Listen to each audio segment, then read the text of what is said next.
حضرت be be Fatima الزہرا رضی اللہ تعالی عنہا کی ولادت بعثت نبی صلی اللہ علیہ وآلہ وسلم سے تقریباً 5 سال قبل 20 جمادی الثانی کو مکہ مکرمہ میں ہوئی۔ اس وقت حضور صلی اللہ علیہ وآلہ وسلم کی عمر مبارک 35 سال اور یہ وہ وقت تھا جب خانہ کعبہ کی تعمیر نو ہو رہی اور ہجری اصغر کا معاملہ پیش آ گیا۔ نبی اکرم صلی اللہ علیہ وآلہ وسلم نے اس معاملے کو اپنی کمال ذہانت، بصیرت اور حکمت عملی سے اتنے احسن طریقے سے حل فرمایا کہ جنگ کا خطرہ ٹل گیا۔ اس واقعے سے حضرت فاطمہ الزہرا رضی اللہ تعالیٰ عنہا کے مقام و مرتبے کا اندازہ ہوتا ہے کہ آپ رضی اللہ تعالیٰ عنہا کی ذات کتنی بابرکت ہے۔ آپ کی ولادت کے موقع پر قریش مکہ جنگ سے بچ گئے۔ شہزادی کونین حضرت فاطمہ الزہرا رضی اللہ تعالیٰ عنہا کی آمد نے جہالت اور فرسودہ روایات تاریکی کو تنویر سے بدل دیا۔ آپ رضی اللہ تعالیٰ عنہا کا اسم گرامی فاطمہ ہے۔ فاطمہ کا مطلب ہے نار جہنم سے بچانے والی، یعنی جہنم کی آگ سے بچانے والی۔ سیدہ حضرت فاطمہ رضی اللہ تعالیٰ عنہا کے بہت سے القابات ہیں۔ تمام القابات کسی نہ کسی واقعے سے جڑے ہوئے ہیں اور ان کا مطلب بھی بہت شاندار ہے۔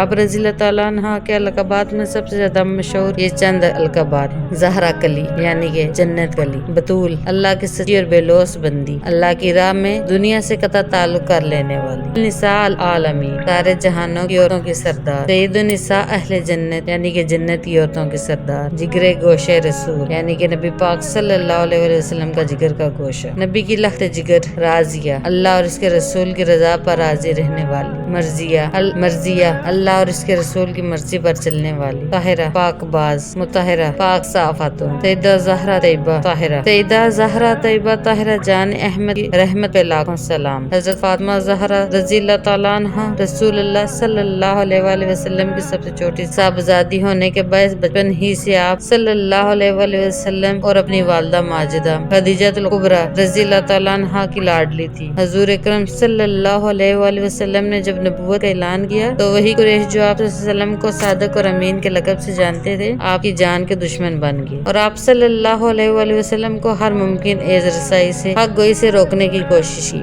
اس وقت حضرت فاطمہ رضی اللہ تعالیٰ عنہا کی عمر تقریباً 5 سال تھی، یعنی آپ رضی اللہ تعالیٰ عنہا نے جب سے ہوش سنبھالا تب ہی سے سخت ترین حالات کا سامنا کیا۔ آپ کا بچپن کھیل کود کی بجائے قریش مکہ کی ستم ظرفیاں دیکھ کر برداشت کرتے گزرا۔ امام جلیل الدین تتوی رحمۃ اللہ علیہ نے حضرت عبداللہ بن مسعود رضی اللہ تعالیٰ عنہ سے روایت نقل کی کہ بعثت کے ابتدائی زمانے میں ایک دن ابو جہل نے سیدہ فاطمہ زہرا رضی اللہ تعالیٰ عنہ کو کسی بات پر تھپڑ مار دیا اور آپ روتی اپنے والد محترم جناب رسول اللہ صلی اللہ علیہ وآلہ وسلم کے پاس آئی اور ابو جہل کی شکایت کی۔ آپ صلی اللہ علیہ وآلہ وسلم نے فرمایا، بیٹی جاؤ اور ابو سفیان کو ابو جہل کی حرکت سے آگاہ کرو۔ حضرت فاطمہ تو زہرا رضی اللہ تعالیٰ عنہ ابو سفیان کے پاس گئی اور سارا واقعہ سنایا۔ ابو سفیان نے سیدہ فاطمہ تو زہرا رضی اللہ تعالیٰ عنہ سے کہا کہ جس طرح اس نے آپ کے چہرے پر تھپڑ مارا، آپ بھی اس کے چہرے پر مارو۔ سیدہ فاطمہ کہتی ہیں کہ میں نے انکار کر دیا تو ابو سفیان رضی اللہ تعالیٰ عنہ نے میرا ہاتھ پکڑ کر 2-3 مرتبہ ابو جہل کے منہ پر تھپڑ مارا اور پھر گھر جا کر یہ بات حضور اکرم صلی اللہ علیہ وآلہ وسلم کو بتلائی۔ آپ صلی اللہ علیہ وآلہ وسلم نے دعا فرمائی، الہی ابو سفیان کے اس سلوک کو نہ بھولنا۔ علماء کرام لکھتے ہیں کہ یہ حضرت فاطمہ رضی اللہ تعالیٰ عنہ کی نسبت سے کی گئی دعا کا نتیجہ تھا کہ ابو سفیان فتح مکہ کے موقع پر اسلام سے مشرف ہوئے۔ حضرت فاطمہ رضی اللہ تعالیٰ عنہ کی کم سنی میں ایک مرتبہ نبی کریم صلی اللہ علیہ وآلہ وسلم کعبہ معلیٰ کے قریب نماز ادا کر رہے تھے۔ ابو جہل کے کہنے پر عقبہ بن ابی مطیب نے اونٹ کی اوجری لا کر حضرت محمد صلی اللہ علیہ وآلہ وسلم کے کندھوں کے درمیان ڈال دی، جبکہ آپ صلی اللہ علیہ وآلہ وسلم سجدے کی حالت میں تھے۔ ابو جہل اور اس کے یہ ساتھی منظر دیکھ کر ہنستے ہنستے ایک دوسرے پر گرے تھے۔ جو ہی یہ خبر حضرت فاطمہ رضی اللہ تعالیٰ عنہ کو پتہ چلی تو آپ نے بے چینی کی عالم میں نبی پاک صلی اللہ علیہ وآلہ وسلم کے پاس پہنچی اور غلاظت کو آپ سے دور کر دیا۔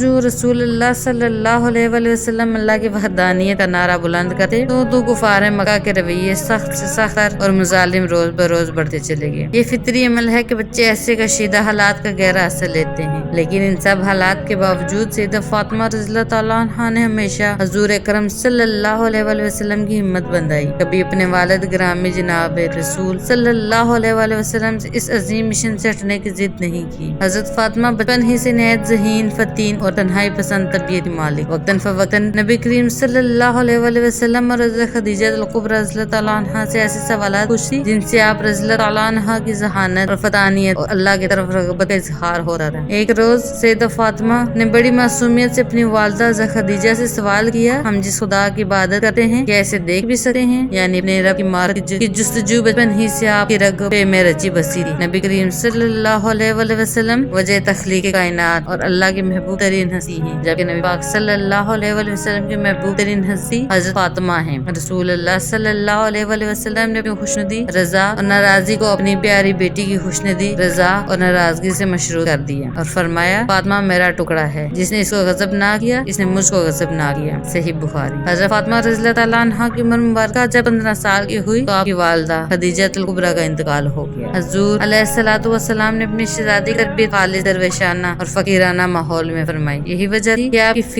کی فکر کی تمام منازل ابتدائی عمر میں ہی طے فرمائی۔